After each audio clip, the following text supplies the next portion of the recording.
ألا تطغوا في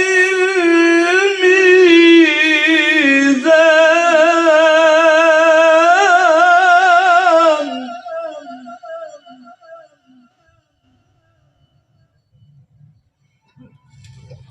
وأقيموا الوزن بالقسط ولا تخسروا الميزان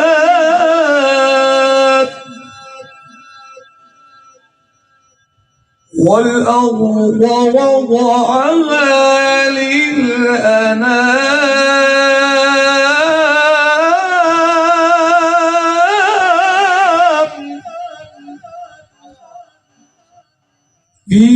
فيها فاكهة والنخل ذات الأكمام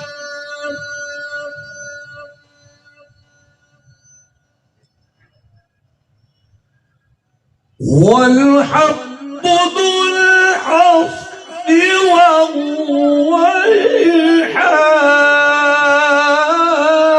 والريحان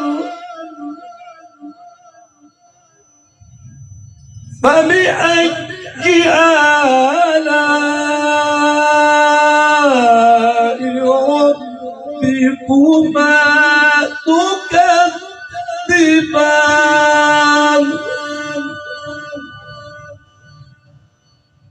خلق الإنسان من صلصال كالفخار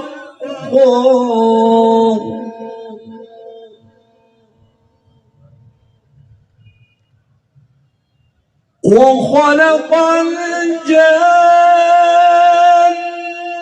من مارج من نار فبأي آلاء ربكما تكذبان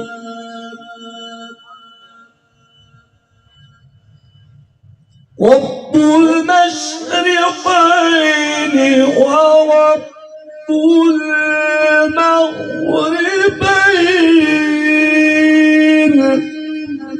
فبأي آلاء ربكما تكذبان مرج البحرين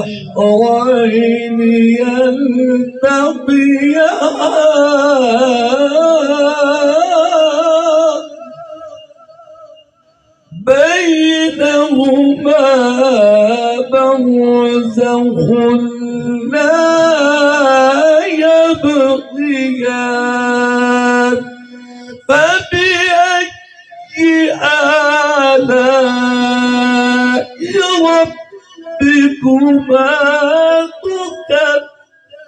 تكذبان يخرج منهما اللؤلؤ والمرجان يخرج منهما اللؤلؤ والمرجان يخرج منهما اللؤلؤ والمرجان فبأي آلاء ربكما تكذبان وله الجوار المنشآت في البحر كالأعلام فبأي آلاء ربكما تكذبان اللبان كل من عليها فان ويبقى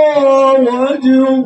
ربك ذو الجلال والإكرام فبأي آلاء